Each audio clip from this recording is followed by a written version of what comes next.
Hey guys, it's Miranda.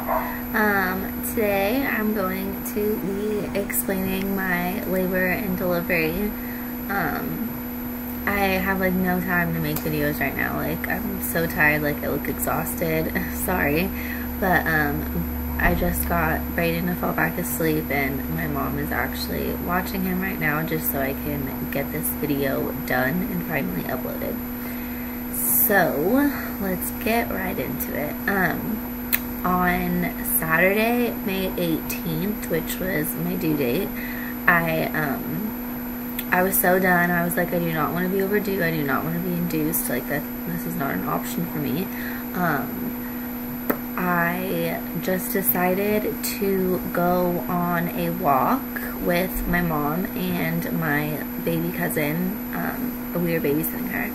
So I decided to go on a walk with them at a local park, and it has like a track. So I made a goal of walking 6 times around it, and that was a mile and a half.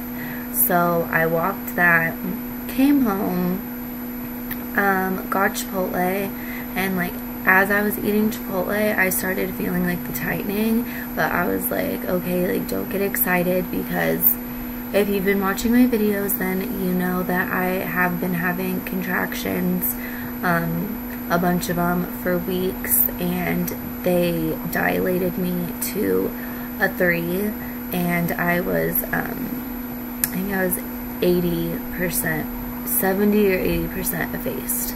So I was like that for weeks, and I would have these contractions that I thought were gonna put me in labor, but they never did. So I wasn't gonna get too excited. I just thought it was because I did walk a lot. So I didn't think anything of it, and me and my little cousin, we were watching Caillou, and I noticed we watched like 2 episodes of it, and I realized that they were not going away.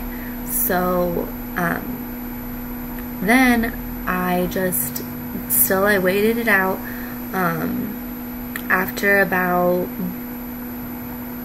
so I was having them for an hour, and then after, I think maybe it was like another hour, it started happening at 3 p.m. and I started timing them at like 5 something. So 2 hours went by, and I realized that they were not letting up, and they were actually becoming more painful. Like every now and then I would have one that like I didn't want anybody to talk, and I couldn't, like I'd have to breathe through it. So I started timing them at about 4:30 or 5, and they were 5 to 7 minutes apart.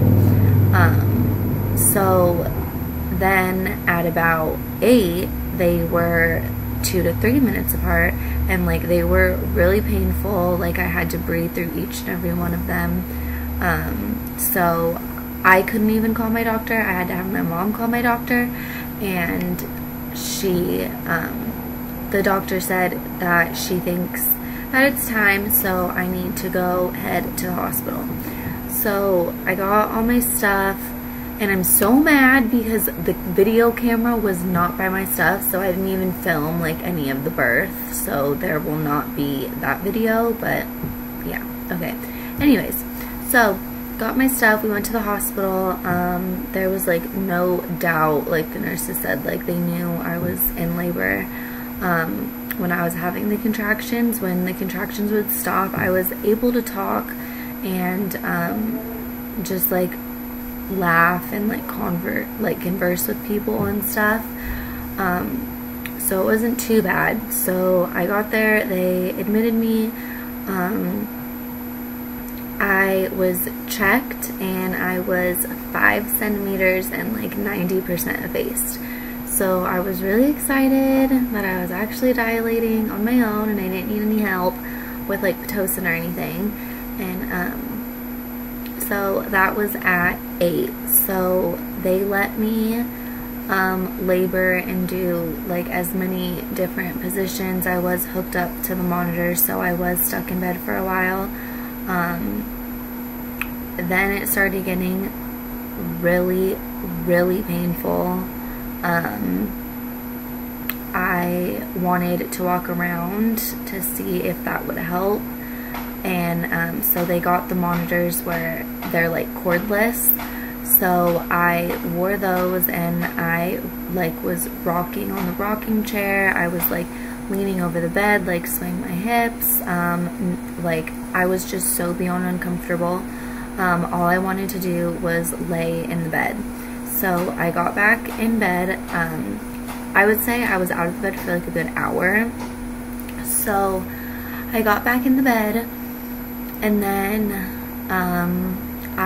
all I wanted to do was like lay on my side, and every single time I would have a contraction, I would like move my hips like back and forth, and that seemed to kind of help me. Not much, but it kind of seemed to help me. So they didn't check me again for like maybe 3 hours, and I wanted to be checked again. She said that she was just gonna check me if I felt extreme pressure or I wanted to be checked. So they checked me again at about, it was way longer than 2 or 3 hours. It was like at 2 in the morning. So they checked me again at like 2 something in the morning. I think it was like 2:15, and I was 9 centimeters. So I was like, holy crap, I'm already at a 9. And then when I was 9, excuse me, I was 8.5, almost 9. So then when she checked, after she checked me, is when they started getting so beyond intense. Like it hurt so bad. Every single time I would get one, I would just like yell, ow. It hurt so bad. My boyfriend, he was just like sitting on the side of the bed, and I was like holding his hand, and he would just like, every single time I would get one, he would tell me, like, he'd be like, it's okay, you're doing so good, like just remember that like every contraction, Brayden's almost here, and all that stuff. So, and then sometimes my mom would be looking at the monitor, and she would tell me that it was going, the numbers were going back down, and that would help. So then that lasted for maybe, the really, really intense ones, I don't even remember how long they lasted for, but it seemed like forever. They hurt so freaking bad. Then at about 2:30, I just remember I wanted to be checked again. I wanted to be done, and I just wanted to push. So she checked me again, and she said I was 10 centimeters at, yeah, it was about 2:30. So then she called my doctor, and my doctor came, and my doctor broke my water, and I started pushing at 2:30, and then at 3:07 is when my little man came out. So I don't know, it makes me so happy, like thinking about it and talking about it. It was like, labor hurts so freaking bad, like you don't even know. I thought I was going to be pushing for hours, but I only pushed for like 40 minutes. It felt like I couldn't do it at all. Like there was one point where I just, when his head started like coming through, they call it like the ring of fire, when his head started coming through, that's when I really felt like I couldn't do it at all. I remember telling my doctor and my nurse in there that I couldn't do it, and the nurse like grabbed my hand and she reached it down there, and I felt his head, it felt so weird, like so weird. It didn't even feel like a head. Like it was the weirdest feeling in the world. Like it felt like silly putty. Like, I don't know, like, so it kind of freaked me out, but I felt his head, and they were like, you're almost there, like, just push. So then I pushed, and like, you can feel like his body like slide out. Like after the head and the shoulders came out, it felt so much better, and they put him right on me, and it was just like, I don't know, it was like the best feeling in the entire world. Oh my gosh, I'm gonna cry. Okay. It was like the best feeling in the entire world. part.